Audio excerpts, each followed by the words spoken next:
Well, salutations, Stan the Fan Charles. How are you, Mr. Clark?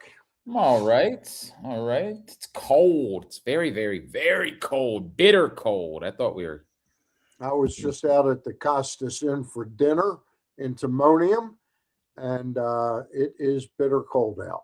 Yeah, but I know one thing: the cream of crab soup isn't bitter cold. I know that much. No, I had the Maryland crab soup, which was not cold at all either. Jane had they had an oyster stew Oh on yeah, the special tonight, and that was very hot, very hot. No doubt. And you know what? Hey, is the Harbaugh thing official? It's not official, but it's official enough, right? Like it's not. Enough. It's not. They put out a press release official, but everybody knows he's the head coach of the New York Giants. All right. Well, congratulations to John. Yep, and we'll see how that works. We will see how it goes. All right, Stan, you mentioned the Costas Inn. Before we get into picks, 1 week from the night, we might want to think about doing picks live at the OG Costas Inn, because from 6 to 8 p.m. next Thursday night, the great Rick Dempsey is going to be holding court at 4100 North Point Boulevard in Dundalk, hanging out, taking pictures, shaking hands, kissing babies, taking babies, shaking, doing kissing, it all. Whatever it is. I don't know. Hey, by the way, I like that hat better than your Spider-Man hat. Oh, I mean, I like this hat. I do like this hat. It's a good hat.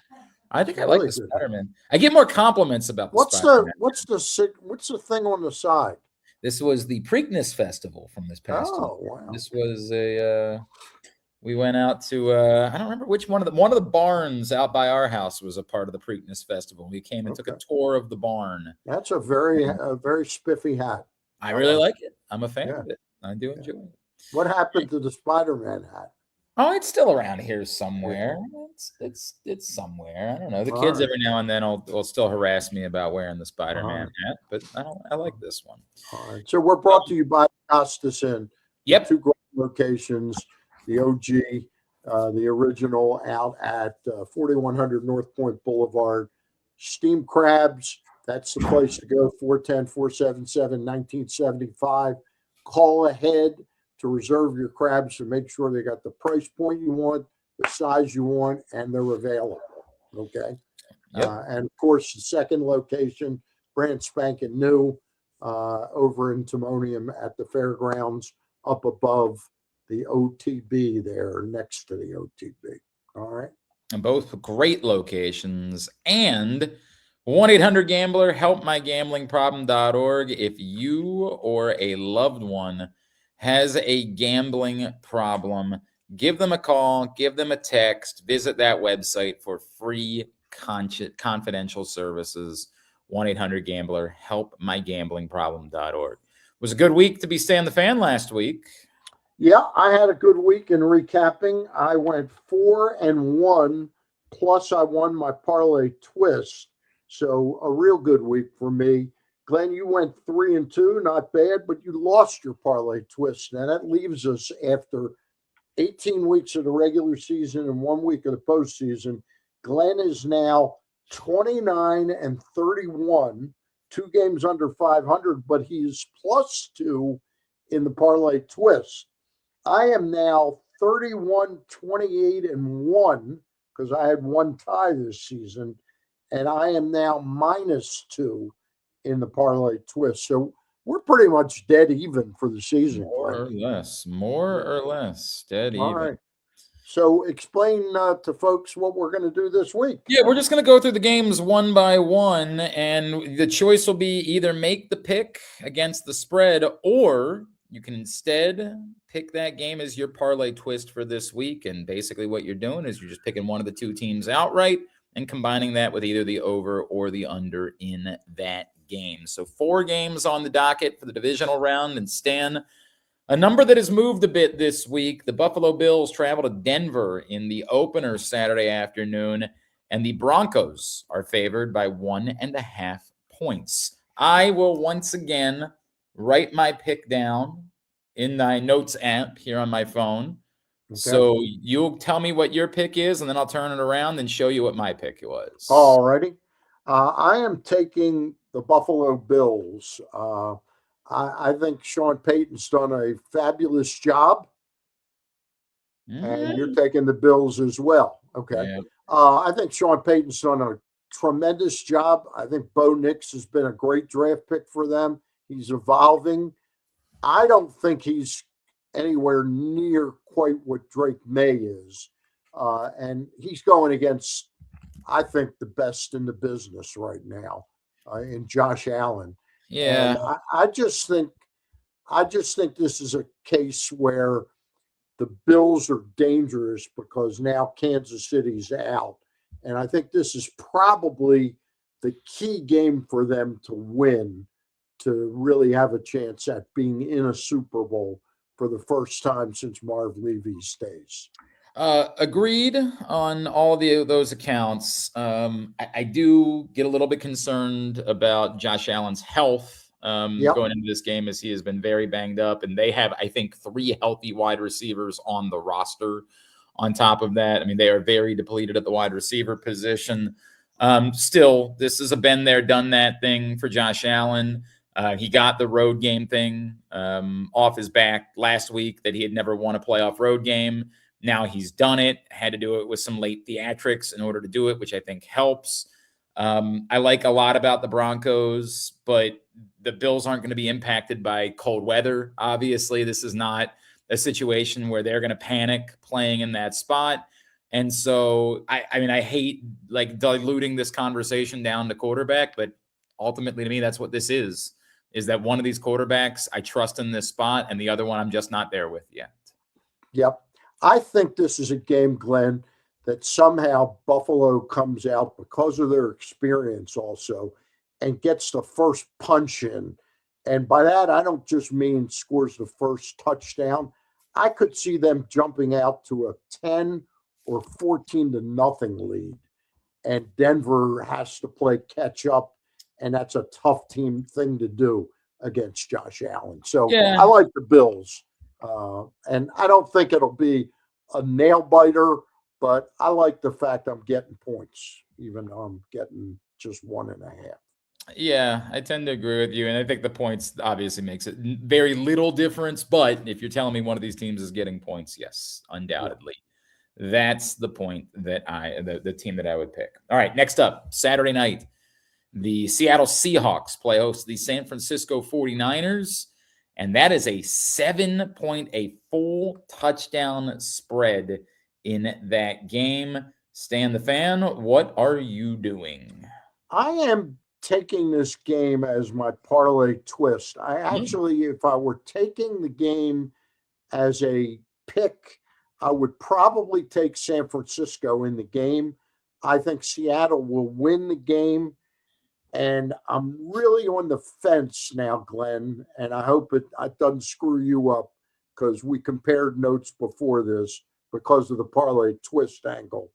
I think I'm going to go over the 44 and a Okay. half. I don't think it's going to be a tremendously high scoring game, but 44 and a half is low. It's a low number for these two teams. Well, I tell Even you though what, yeah, go ahead.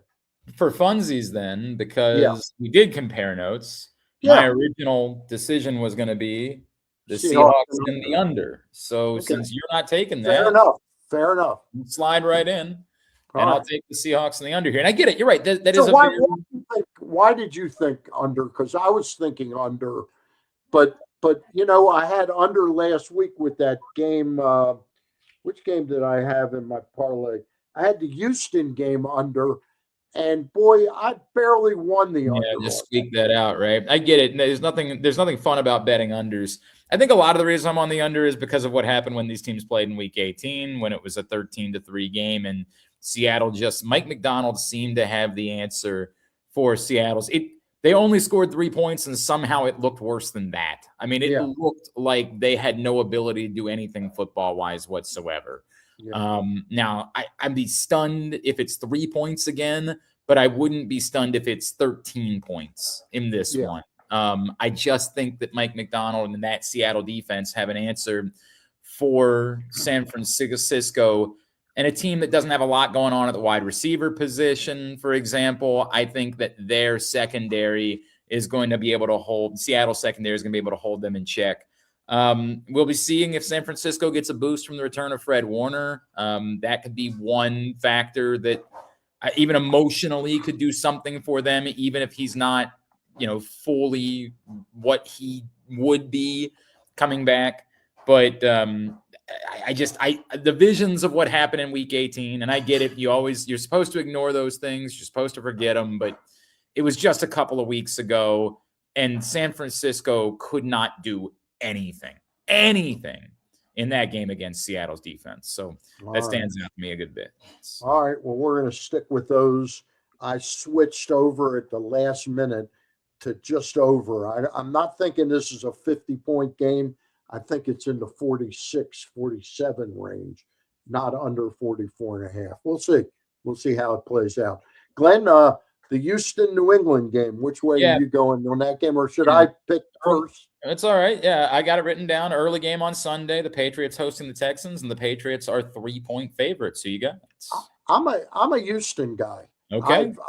And despite how horribly C.J. Stroud played for 2.5 quarters, within his horrible play, they were moving the ball a little bit against Pittsburgh, but he played as bad as you could play, and they still ended up absolutely dominating a bad Pittsburgh club.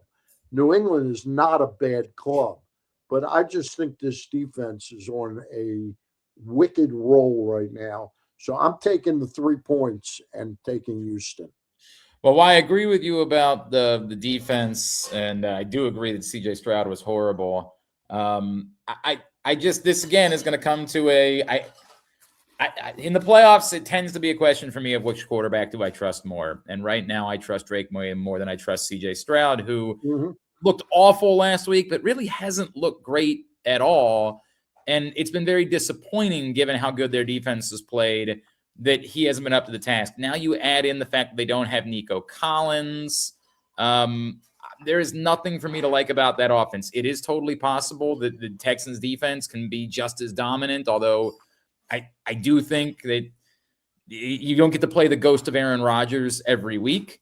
And I don't think you're going to get the same gifts and points off of turnovers the way that they did last week. So I just trust the Patriots a little bit more at the moment than I do the totality of what I'm seeing from the Texans. Okay. Houston has won 10 games in a row, which is pretty special. And I keep hearing they haven't beaten anybody, but 10 games in a row is still 10 games in a row. So that's fair. Final game of division week is the LA Rams at the Chicago Bears.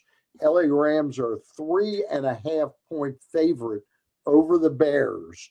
And I thought a lot about this game, and I read my guy Case Kiefer out at the Las Vegas Sun.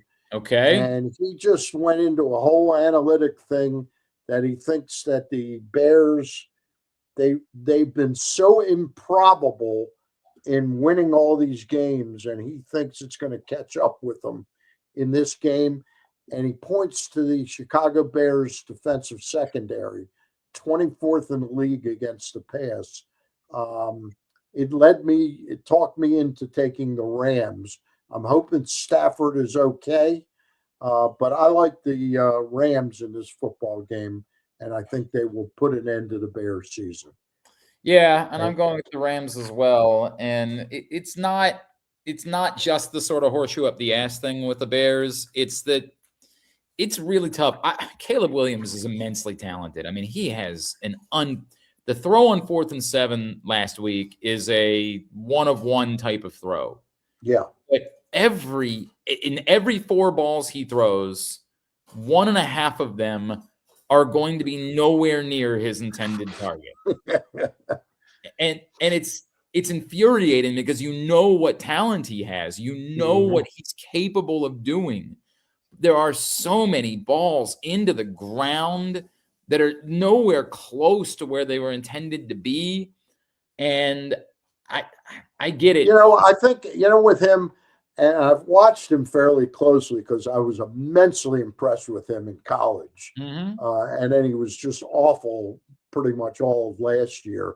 I still think he's a work in progress, and I think you'll see less and less of that the more he works with Ben I Johnson. think they're probably I think he's throwing too much on the run, and he's not Lamar Jackson throwing on the run. You to know, some extent. Yeah, some of these balls, he has got a clean because pocket. He yeah, has, and it's just nowhere close. And he's been a sub 60% completion percentage guy, even in a better year, like a year ago as a rookie. When I think he was better than we realized he was. I think we just saw some of the marquee moments where he wasn't great. He was worse this season with Ben Johnson, with better talent around him at 58.1%. And it's the spectacular is there. He's always capable of the yeah, spectacular, but yeah. he is just such an enigma. And I just think the Rams are a team that's going to figure out a way to take advantage of that. This is an area where the weather could have impacted them. That's not a team that plays a ton of games in the bitter, frigid cold. I think I Yeah. saw there might even be like a little bit of snow in the forecast in Chicago this weekend, but it is just hard. It's fun to watch in a way because I'm not invested. It's fun to watch Caleb Williams because I it love is, watching them. Yeah, yeah, but to actually put money on him and then not know if that throw in the game is on the line is going to be perfectly on and target or nowhere close. and the flip side of it is Matthew Stafford has that guy Nakua, Yeah. who's just He's keeping him involved. absolutely brilliant, Now, look, absolutely they brilliant. they got up to a big lead against the Panthers last week, and you thought they were going to run away in that game, and they ended up having to rally late in order to get the job done. So I don't know if that's just a matchup thing where they've struggled with the Panthers this year, but Glenn, I'm not going to throw it as a curveball to us to pick the game, but I got to be honest with you. The Monday night game, I think, is the worst spread I've seen. The college football championship game. yeah. I do not understand. Is that still at 8.5 today? Yeah, it is still at 8.5. It I, is. I think I think Indiana's going to win this game by over 20 points. Yeah, I mean the way that it started, the way they played, I don't doubt it whatsoever. That's a crazy one because that line actually started at 7 when it first Right, came out, right. and I was with you. It's nuts. If it had stayed at 7, this is always my eternal. If it stayed at 7, I'd almost be inclined to bet Miami, right? Just because Yeah. that's so insane. The fact that it has gone in the right direction, I I I think mean, tell me how Miami wins this football game. I um just don't see any way in the world that they right, win this and the football answer game. would be aggressively with their defense and Ruben Yeah, Bain, who's been dominant. But they weren't even all that dominant defensively against Ole Miss, right? Like yeah, they were dominant, obviously, in their win over Ohio State, but they had to win a shootout against Ole Miss in order to get here. And to the point, I don't think there's a snowball's chance in hell of them winning a shootout against Indiana. I think it would require them to keep that game low scoring and for their defense to be the story of the game. And no, I'm with you that Indiana right now just looks like a machine. Like just yeah. looks like a team that whatever the circumstances are, they are not impacted by them. So I Yeah. understand your thought If process. I had $1,000 laying around, I Yeah. would put it on Miami. Unfortunately I don't have 1,000 laying around, and and to get it, I would be risking something else. So I'm not Yeah, going I to get bet it. the game. I get it. Glenn, what do we got tomorrow morning on the show? Well, we're going to be talking more. Obviously, I know you were out in Owings Mills this week, correct? Yep, I went to the presser. So we'll talk more about what it is that you saw, and we've been not meeting, but we've been getting to know the candidates. I think we're going to do Miami tomorrow, and I think John Kajemi is going to join us to break down, I guess, both Anthony Weaver and Mike McDaniel, who Mike did interview McDaniel. for the job today. So we've been doing that all week, and our the great Janet Marie Smith is going to be checking in with us tomorrow as well. Of Okay. course, the architect of Oriole Park at Camden Yards. So we'll be catching up. It's whenever Janet Marie Smith wants to talk, we talk All because right. there are legends. Hey, two things about Harbaugh. Number one, could you see Justin Tucker surfacing as his kicker in Could not. New York? I could not. You could I not. Okay. I No, and for a couple of reasons. One, the Giants actually tried out Justin Tucker this season and said no once already. At the moment, Joe Schoen is still the GM. I know there's been a lot of hullabaloo that the Giants would let John Harbaugh pick his own GM if that's what he wants. Right. But at the moment, it's still Joe Schoen, and I would be really stunned if Joe Schoen, after saying no, would then turn around and say yes. And I don't think that that's something that John Harbaugh wants to do either. All right. I think he's ready to have that behind him. Okay. All right. Fair enough. And I heard that Mike McDaniels is a candidate for the Eagles offensive coordinator's position. Yeah, I mean, if he does not get a head coaching job, he'll be the hottest offensive coordinator candidate on the market. And I think a lot of could people end up here in either capacity. A lot of people wonder, particularly if it ends up being Robert Saleh, who is really heating up as a Ravens coaching candidate. If it ends up being Robert Saleh, who he worked with alongside in San Francisco for years, like there's a lot of people that would believe that it could end up being Robert Saleh, head coach, and Mike McDaniel, offensive coordinator in Baltimore. Yeah. All right, Stanley. 1-800-GAMBLER, helpmygamblingproblem.org, and of course, the Costas Inn with 2 great locations. I know we can talk about it tomorrow, but one thing, I left that press conference really thinking they are going to pick a coach that is one of the retread guys. I know exactly why you think that, and I think a lot of us are thinking the same. We'll talk more about it tomorrow. Yeah, I don't know. Yeah, I don't know if they're definitely going to do that, but I think that he definitely knows that some of the final candidates are going to be of that group. So no question about it. No question about it. No doubt. All right, look forward to seeing you tomorrow, and great to do this all year long with you, and we'll continue through the Super Bowl.